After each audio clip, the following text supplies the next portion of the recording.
আল্লাহ নবী বলে, ইহুদি আমাকে ডিস্টার্ব করো না, অপমান করো না, যাও, আমি তোমার 1 মাসের আগেই দিয়ে দিব। আল্লাহ নবী হাঁটা শুরু করলেন, পিছন থেকে ইহুদি আমার নবীর জামার কালার ধরে এমন জোরে টান মারলেন, রহমাতুল্লিল আলামিন দাঁড়ানো অবস্থায় থেকে মাটিতে পড়ে গেলেন।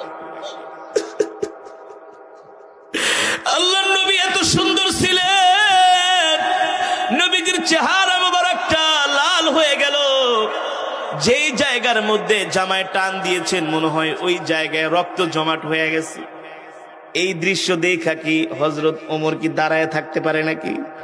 হযরত ওমর তার তরবারিটা কোষ থেকে বের করে, খাপ থেকে বের করে ইহুদির গলায় ধরে বলে, ইহুদি এত বড় সাহস, আমার সামনে তুই আল্লাহর নবীর জামার কালারে হাত দিছস, আমি তোর কল্লা ফালায় দেব, আমি তোকে আর বাঁচায় রাখবো না, আমার হাত থেকে তোকে কেউ বাঁচাতে পারবে না।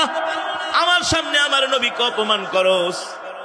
আরে আমার সামনে যদি আমার নবীকে অপমান করস, তাইলে আমি ওমর কালেমা পড়া মুসলমান হয়ে লাভ কি হলো? জানোস না কার বেটা তোর সামনে দাঁড়ানো? খাত্তাবের ছেলে তোর সামনে দাঁড়ানো। এত বড় সাহস, তুই আমার নবীর গায়ে হাত দিছস। আল্লাহু আকবার। ইহুদির কল্লার মধ্যে তরবারি ধরে আছে।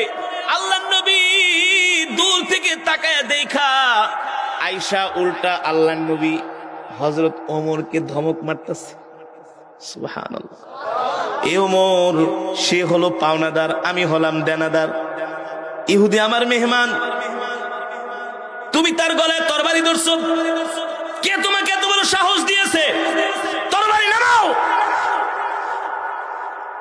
আপনি আমি হইলে কি করতাম? কি করতাম কোন?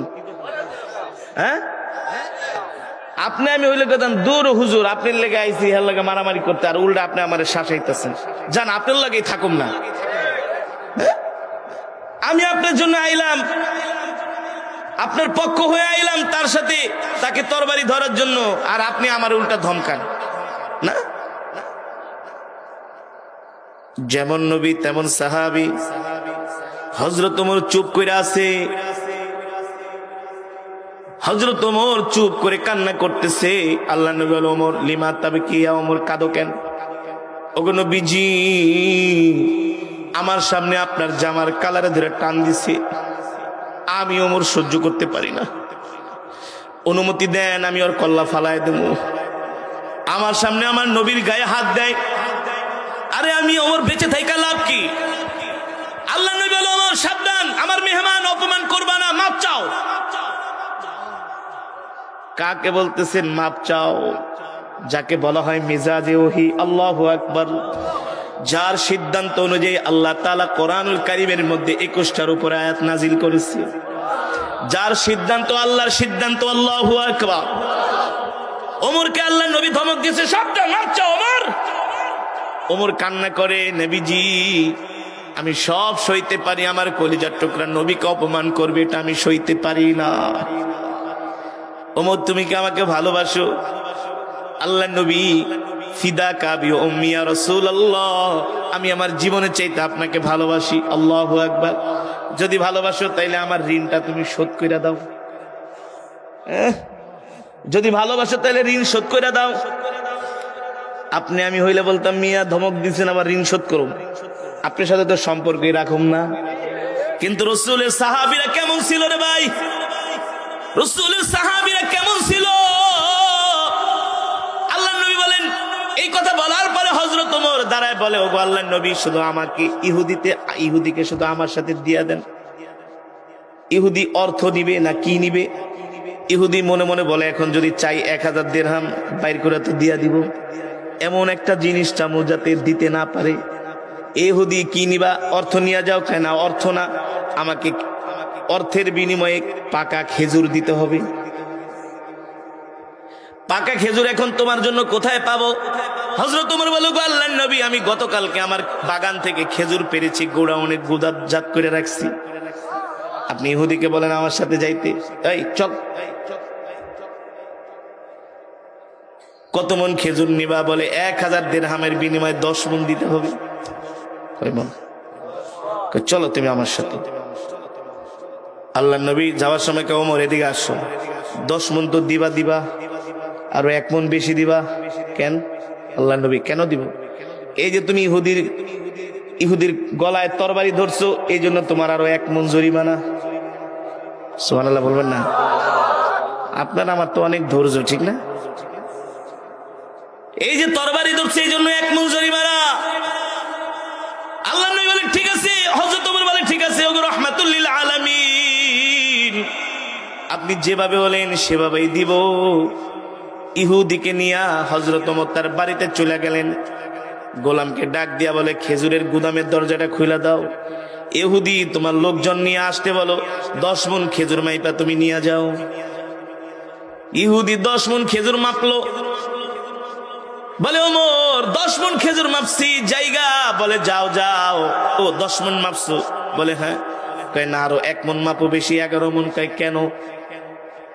এ ইহুদি, ওই যে আমি তোমার গলায় তরবারি ধরছি, এই কারণে আল্লাহর নবী আমার আরো 1 মণ জরিমানা করছে।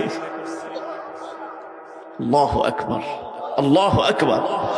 ইহুদি হযরত ওমরের চেহারার দিকে তাকায় কয়, মনে মনে কয়, তুমি আমাকে এখনো বাঁচায় রাখছো, এটাই তো কপাল। তোমার মতো ওমরের সামনে দাঁড়ায় আছি, আমি তো তোমাকে চিনি, তোমার পূর্বপুরুষকে চিনি। তুমি কেমন জিদি মানুষ, রাগী মানুষ, শক্তিশালী যুবক। তোমার ভয়ে মক্কার সব কাফেরেরা থরথর করে কাঁপে। সেই ইহুদির সাথে তুমি এত সুন্দর আচরণ করতেছো।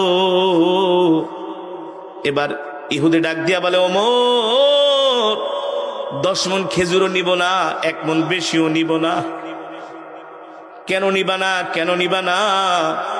এ ওমর, মাত্র সামান্য কয়েক টাকার বিনিময়ে এত খেজুর দিয়া দিলা, একবারও জিজ্ঞাসা করলা না আল্লাহর নবীর সাথে আমার কি কথাবার্তা, কি লেনদেন হয়েছে? বলে এত কিছু জানার দরকার নাই, আমার নবী বলছে আমি তোমাকে খেজুর বুঝাইয়া দিলাম। আল্লাহু আকবার। ইহুদি ডাক দিয়া বলে, ওমর, এ ওমর, খেজুর নিব না, তবে যাওয়ার সময় আমার সাথে একটু কথা বলো। বলে আল্লাহর নবী তো তোমার সাথে আমার কোনো কথা বলতে বলে নাই। আমরা হইলে তো কইতাম, ভাই 10 মণ তো 2-4 মণ কমায় নেন, আমার পক্ষ থেকে দিতাছি, একটু আমার একটু সেভ করেন, হেল্প করেন। কেন তোমার সাথে কথা বলবো? আমার নবী আমাকে যেটা অর্ডার দিয়েছেন সেটাই করো তুমি। বলে ওমর, আসো ভাই আসো, তোমার সাথে একটু কথা বলি। কি কথা বলবা?